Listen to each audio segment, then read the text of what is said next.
آج جانور ذبح کر کے گوشت کھا لینا اور اپنے آپ کو خوشیوں میں گوشت کے الگ الگ ڈشیں بنا کر کے عید میں مشغول کر لینا، یہ عید کا مقصد نہیں ہے۔ عید کا اصل مقصد ہے اللہ کو راضی کرنا۔ وہ اگر راضی ہو گیا تو ہر دن تمہارا عید کا ہے، اور اگر وہ تمہارے اعمال سے ناراض ہے، چاہے 1000 بقرعید آئیں، 1000 عید الفطر آئیں، تمہارے لیے کون سی عید ہے؟ رب تعالیٰ اگر تم سے ناراض ہے، کون سی عید ہے؟ عید در حقیقت مولا کو منانا ہے، اس کو راضی کرنا ہے۔ قربانیاں گوشت کھانے کے لیے نہیں۔ ایک مسئلہ بھی جاتے جاتے بتا دوں، اگر کسی نے گوشت کھانے یا صرف گوشت کی نیت کر کے قربانی کی کہ آپ گوشت ملنے والا ہے، فلاں فلاں ڈش بننے والی ہے گھر میں، تو کہا گیا کہ اس کی قربانی ہی نہیں ہے، قربانی ہوگی ہی نہیں۔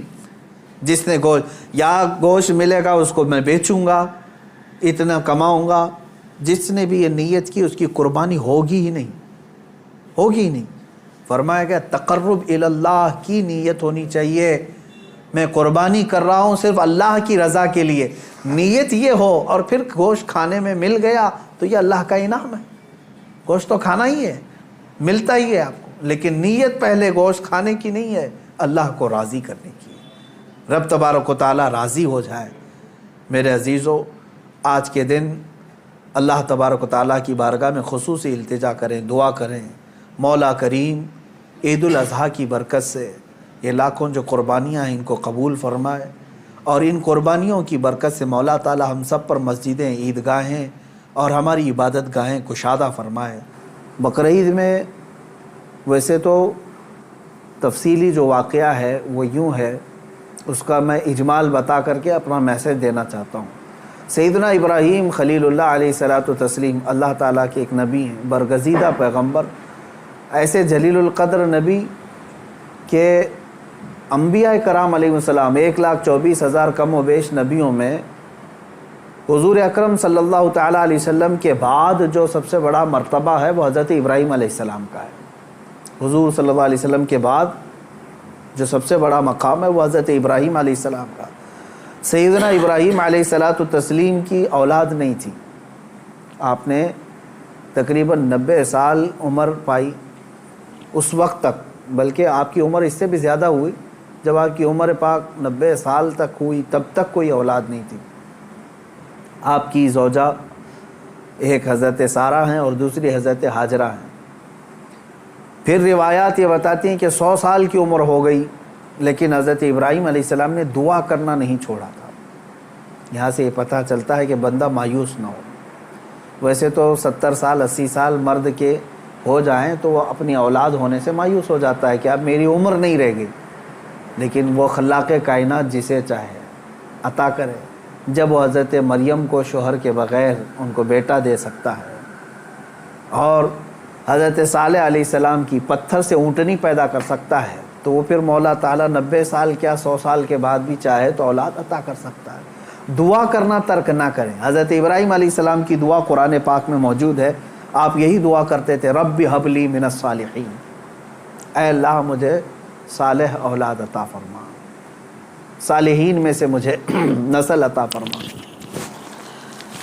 حضرت ابراہیم علیہ الصلاۃ والتسلیم کی اس دعا کو قرآن پاک میں بھی آپ تلاوت میں پائیں گے۔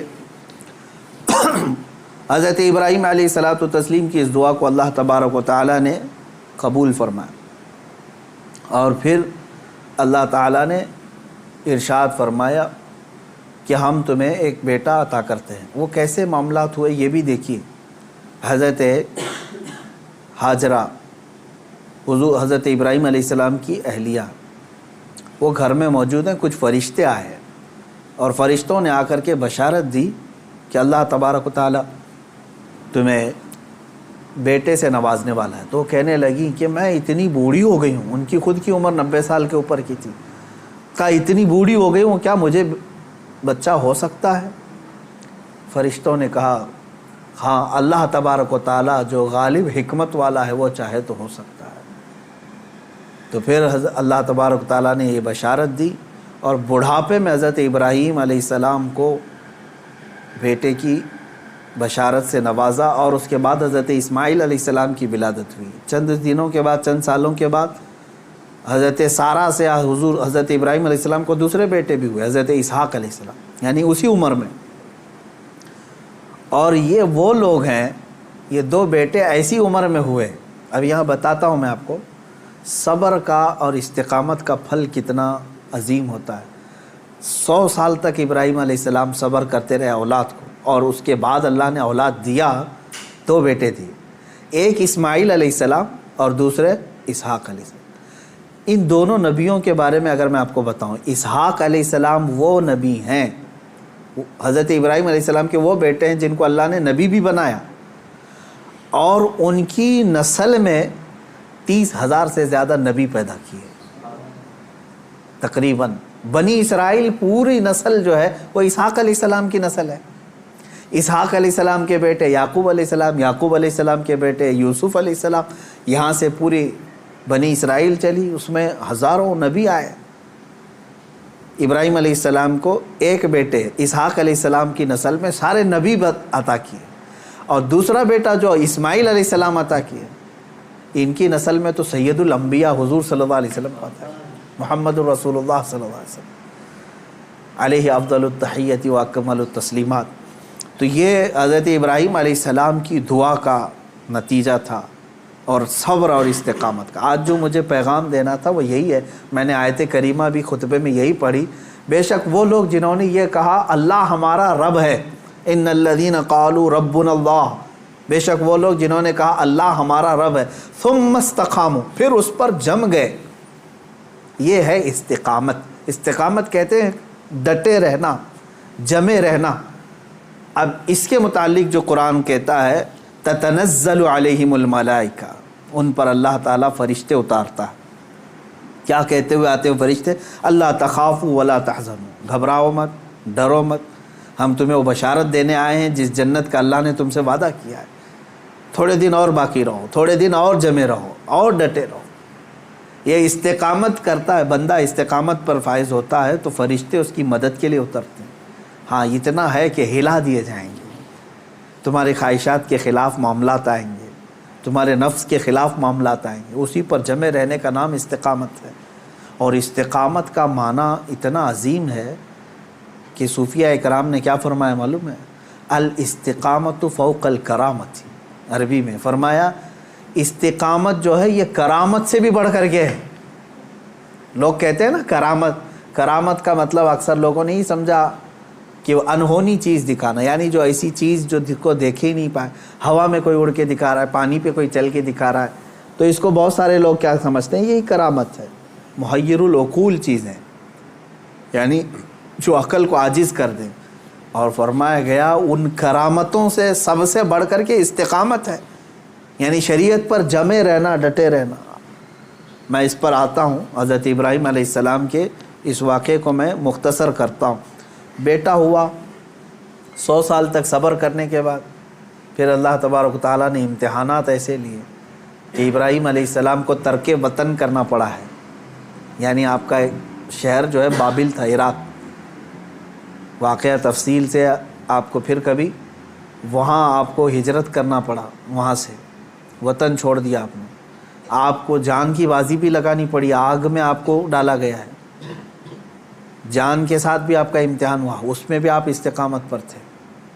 جب آپ کو نمرود آگ میں پھینک رہا تھا، جبرائیل علیہ السلام آئے اس وقت اور پوچھنے لگے الک حاجتن یا خلیل اللہ، اے اللہ کے خلیل کوئی حاجت ہو تو بتائیں۔ تو حضرت ابراہیم علیہ السلام آگ میں پھینکے جا رہے ہیں، اس وقت بھی کیا کہتے ہیں؟ ہاں ہے حاجت لیکن اللہ سے، میرا مولا میرے ساتھ ہے۔ یہ استقامت اور توکل کا اعلیٰ درجہ۔ تیسرا جو ہوا آپ کے ساتھ وہ اولاد۔ اور آپ کو یہ بھی میں بتا دوں کہ اب اولاد دیا اللہ تعالیٰ نے، پھر حکم یہ فرمایا، خواب میں حضرت ابراہیم علیہ السلام کو یہ کہا گیا کہ آپ اپنے بیٹے کی قربانی دیں اللہ کی بارگاہ۔ لیکن ابراہیم علیہ السلام نے خواب میں دیکھا تو اس کے بدلے میں آپ نے جانتے ہیں تقریباً آپ نے 100 اونٹوں کو ذبح کر دیا، اونٹ ذبح کیے۔ شاید اس خواب کی تعبیر یہ ہو۔ دوسرے دن پھر خواب وہی آیا، پھر آپ نے ذبح کیے، تیسرے دن پھر خواب آیا، تب آپ نے یقین کے ساتھ یہ فرمایا کہ مجھے میرے بیٹے اسماعیل کی ہی قربانی کا حکم دیا جا رہا ہے۔ پھر حضرت ابراہیم علیہ السلام، یعنی اونٹوں کے ذبح کرنے میں مال بھی تو کتنا قربان ہوا۔ تو اب میں جو بتانا چاہ رہا ہوں، اب وہ آخری بات سنیں۔ اسماعیل علیہ السلام کو بلایا اپنے قریب، جب ابھی حضرت اسماعیل علیہ السلام کی عمر پاک شباب کو نہیں پہنچی تھی، جوانی کے قریب آ رہی تھی، بلا کر کے کہنے لگے کہ انی ارا فی المنام انی اذبحک، اے اسماعیل میں نے خواب میں دیکھا ہے اور اللہ کا حکم یہ پایا ہے کہ میں تمہیں ذبح کر رہا ہوں، تم کیا کہتے ہو؟ حضرت اسماعیل علیہ السلام نے کیا کہا؟ یا ابت افعل ما تؤمر ستجدنی انشاءاللہ من الصابرین، اے میرے والد گرامی، آپ کو جس بات کا حکم دیا گیا ہے وہ کر جائیے، آپ انشاءاللہ آپ مجھے صبر کرنے والا پائیں گے۔ اسماعیل علیہ السلام، بیٹے کو کوئی یہ کہے، اب یہ اسی کے لیے شاعر نے یہ کہا ہے، یہ مکتب کی کرامت تھی کہ فیضان نبوت تھا، سکھائے کس نے اسماعیل کو آداب فرزندی۔ ہاں بہرحال اب جو معاملہ پیش آیا وہ پتہ ہے آپ کو، حضرت اسماعیل علیہ السلام کو لے گئے مینا میں، وہ جگہ آج بھی باقی ہے جہاں حجر اسماعیل کہہ کر کے ایک پتھر رکھا گیا ہے، وہاں پر اسماعیل علیہ السلام کو لٹایا گیا۔ ابراہیم علیہ السلام نے اپنی آنکھوں پر پٹی باندھ لی، ان کے ہاتھ پیر کو باندھ دیا، اور اس کے بعد تیز چاقو سے ان کے گردن پر چھری چلائی، لیکن چھری نہ چلی۔ روایات یہ بتاتی ہے کہ آپ نے اس چھری کو پتھر پر مارا، پتھر دو ٹکڑے ہو گئے، کٹ گیا، لیکن نرم و نازک گلا نہیں کٹا، 2 مرتبہ نہیں کٹا۔ تیسری مرتبہ آپ نے زور سے چلایا تو کٹ گیا، مگر گلا نہیں۔ اللہ تبارک و تعالیٰ کے حکم سے جبرائیل علیہ السلام ایک دمبا جنت سے لے آئے اور اسماعیل علیہ السلام کو وہاں سے ہٹا کر کے دمبا رکھا، دمبا ذبح ہو گیا۔ اسماعیل علیہ السلام کھڑے رہے۔ ابراہیم علیہ السلام جب ذبح کر چکے تو اپنی آنکھوں سے پٹی ہٹا کر کے آپ اللہ کا شکر ادا کر رہے تھے کہ اے مولا تیرا جو حکم تھا وہ میں نے مکمل کر دیا۔ تو جب آپ نے پٹی ہٹا کر کے دیکھی تو بکرا ذبح ہے اور اسماعیل علیہ السلام سلامت ہے، تو رب تبارک و تعالیٰ نے یوں ارشاد فرمایا، قد صدقت الرؤیا یا ابراہیم، اے ابراہیم تو نے ہمارے بتائے ہوئے خواب کو سچ کر دکھایا۔ وَنَادَيْنَاهُ بِذِبْحٍ عَظِيمٍ، ہم نے اسماعیل کو ذبح عظیم کے نام سے پکارا۔ اللہ تعالیٰ نے فرمایا، اللہ تبارک و تعالیٰ یہ امتحان لے رہا تھا۔ یہ انبیاء اکرام علیہم الصلاۃ والتسلیم کے ساتھ ہے، ایسا نہیں ہے کہ سارے لوگ یہ کر پائیں گے۔ وہ اس درجے کے ایمان والے تھے، ان کو اسی انداز